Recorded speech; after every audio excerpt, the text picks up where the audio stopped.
is part 2 of day 185. We're doing a part 2 because there was so much to unpack in the Old Testament that we had to break it up and do a part 2 for the New Testament so that the video is not too long. So, but if you're catching me for the first time, this is the Bible in 1 year, where we talk about the Bible through in 1 year. We are reading it, I'm telling you the story and demonstrating it, I sharing some of my insights if I have any, and my interpretations. I'm doing this because I want to get to know the Bibles for myself. I want to test the theories and the principles there. I want to discard what is not needed, yes. And I want to share it with an audience to keep me and hold me accountable. That said, we have gone through day 185. We have gone through 185 days and we've made great progress.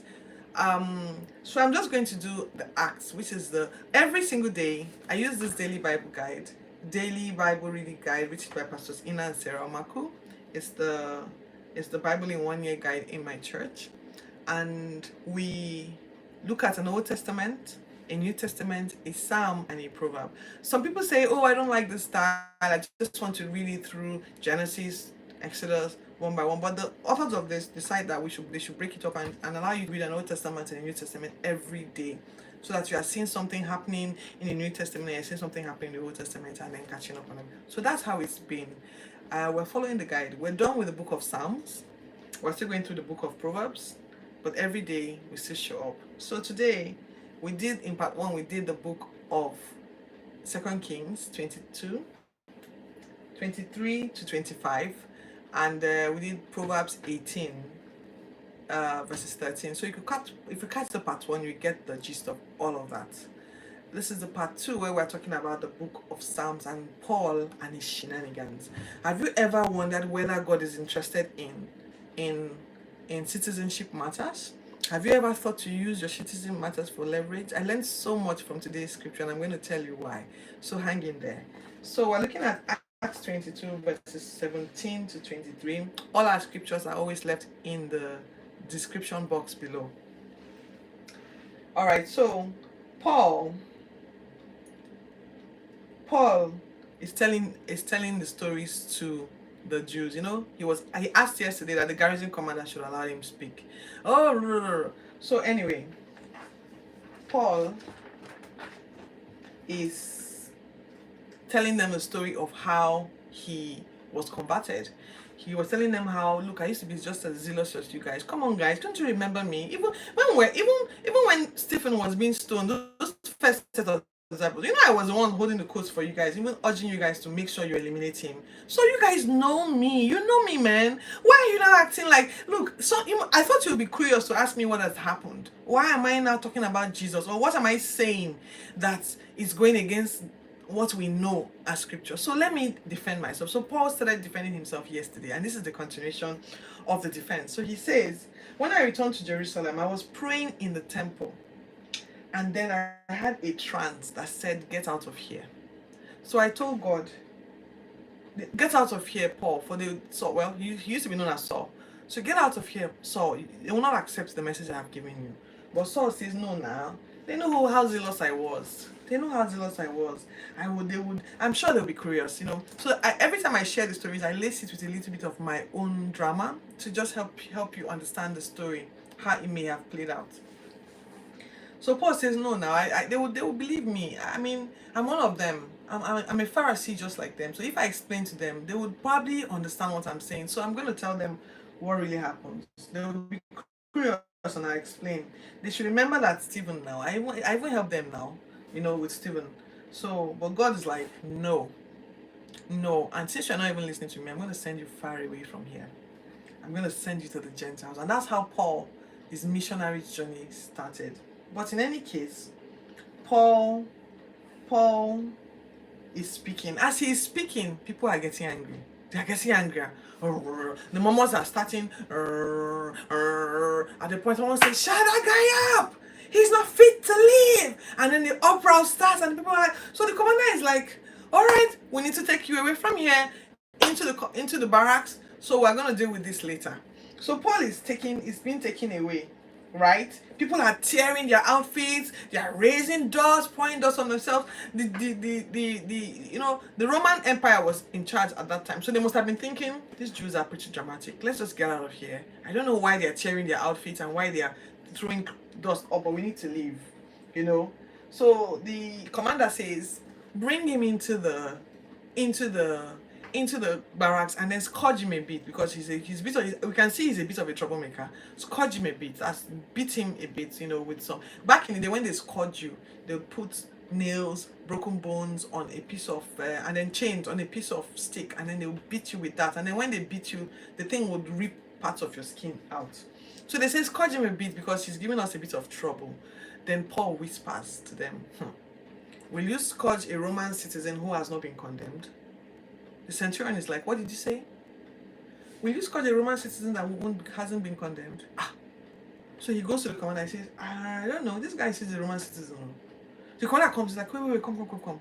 So it's like today being an American citizen and you are in a country and then they're about to deal with you and you're like, are you going to deal with an American citizen? I'm like, what? American citizen? Yes, I've already called the embassy. They know I'm here. They know, and so if you do anything to me, they will come for you. And so the centurion, the commander says, so you're really a Roman citizen. How much did you buy your citizenship? Did you know that until I read this thing, I didn't know that people bought citizenship as far back as the time of Jesus and Paul? I thought it was a modern day thing. Anyway, so he says, how much did you buy your citizenship? And then Paul says, I didn't buy it. I was born a Roman citizen. It's like people who say, I was born a US citizen. I don't know what you're talking about. So the guy says, oh, okay, we can't treat you anyhow. We can see that you're an important person and everything, and they took me away. That thing told me so powerfully that it's okay to have more than one citizenship. You see, I come from a third world country in Nigeria where there are many, many things. Hi, Cosmos. Oh, Cosmos, I remember you. Thank you for joining me today. So I, in my country, there's like this wave. Immediately after the COVID, there was this wave, what they call the Japa syndrome. Japa is a term to elope, to go, to run away, to live in Yoruba in a language in my country. So the Yorubas were the ones who christened it. Hello, Victor, Olaya, hello. So the Yorubas christened it Japa, which is they moved in droves out. It's basically immigration, but it's like a brain drain for us in Nigeria because a lot of our gifted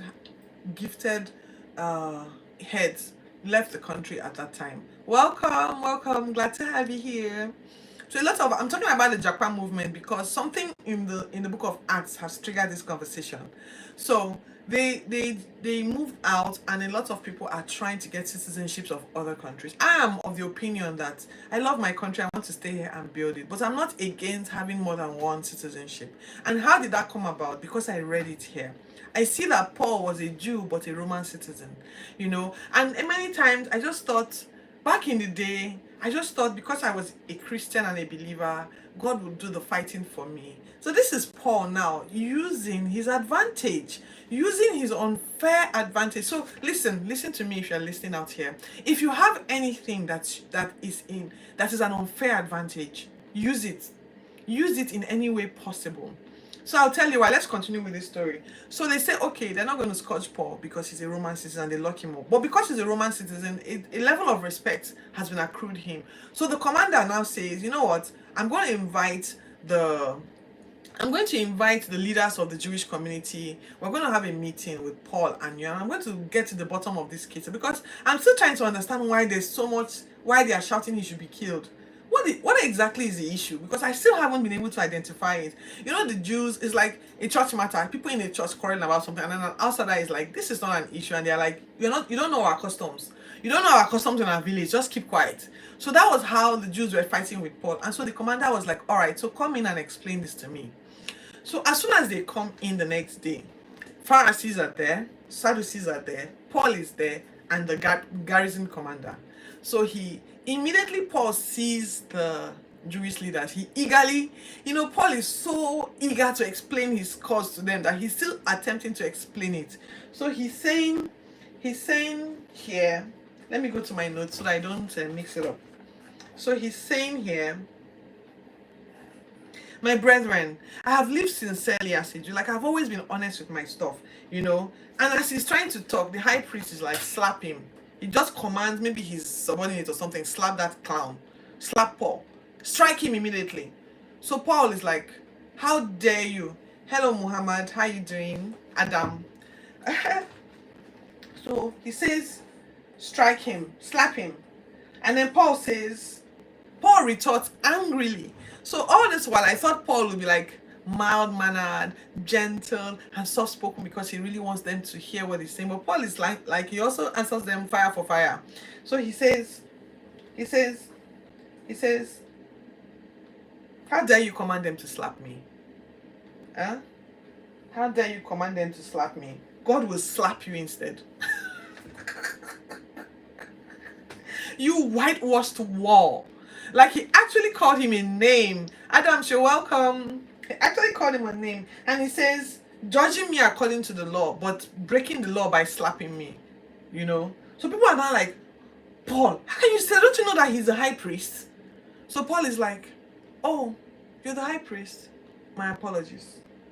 My apologies.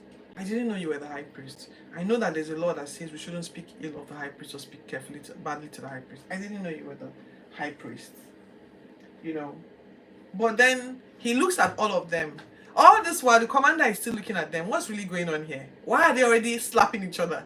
And then Paul is like, he looks at and he sees the Pharisees and the Sadducees. So he tells the commander, I know why they are angry. You see, I'm a Sadducee. I'm a Pharisee, and I believe in the resurrection of the dead. In fact, it is because of the resurrection of the dead that we're having this issue. The commander must have thought, oh my goodness, these people are jokers. They brought me out here, and they're giving me all this work because of some religious beliefs. So let me back up a bit and help you understand how deep these religious beliefs are. The Pharisees are a sect of educated Jewish scholars who read the Bible, who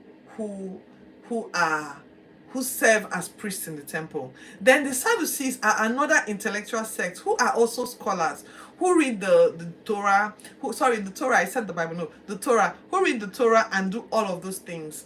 And so they have difference in opinions among some major salient issues. What are these issues?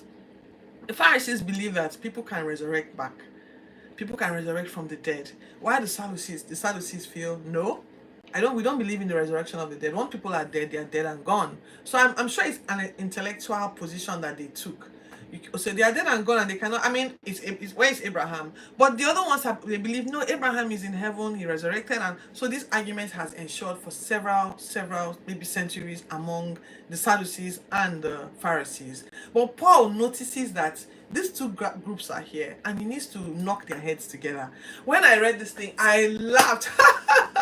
This is so clever of Paul, because really, what's the issue at hand? You know, this is so clever of Paul. So Paul starts to narrate how he believes in the resurrection of the dead. This man called Jesus died and he resurrected, and then the Sadducees like, no, there's no resurrection of the dead. Don't you dare say that. We are scholars. We know what we are saying. The Pharisees are like, hold up.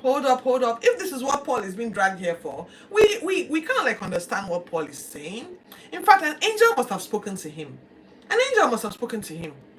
Yes, and if an angel spoke to him, do we know? We don't know what the angel said to him. You know what? There's really no issue. This guy hasn't even committed any crime anyway. Did you see what Paul did? Paul divided and then conquered. Made sure. So instead of them explaining to the garrison commander what the real issue was, they went at each other. The Pharisees versus the Sadducees, they were shouting, screaming, one group saying, we know that what Paul is saying is true. There's the resurrection of the dead, and Paul is trying to demonstrate. Allow him explain. No, we're not going to explain. I will prove to you where it's written that nobody can resurrect again. How dare you? Don't you talk to me like that. Do you know who I am? Blah, blah, blah, blah. And that's how they continued fighting. The garrison commander was like, they are going to tear Paul to pieces. I'm going to have to snatch him away and take him back to the commander. And that's where everything ended today. We have to take Paul back to the barracks. We're not going to get to the end of this matter. I can see that this is a religious matter that these people have we can't even judge between the two of them. And so that's where it ends here today. So what I want to take away from this is that Sometimes it's necessary for you to use what you have to get what you want. Paul is a Roman citizen, meaning that he belonged to the most senior empire at that time. It's like someone today saying they are an American citizen. They are treated differently from if you say you are a citizen of a country that does not have the same standing in the economics and the society at large, along among the global powers. So Paul used it to his advantage. And then number two, Paul had more than one citizenship. Paul was by blood a a a a a, a Jewish person, but by citizenship he was European.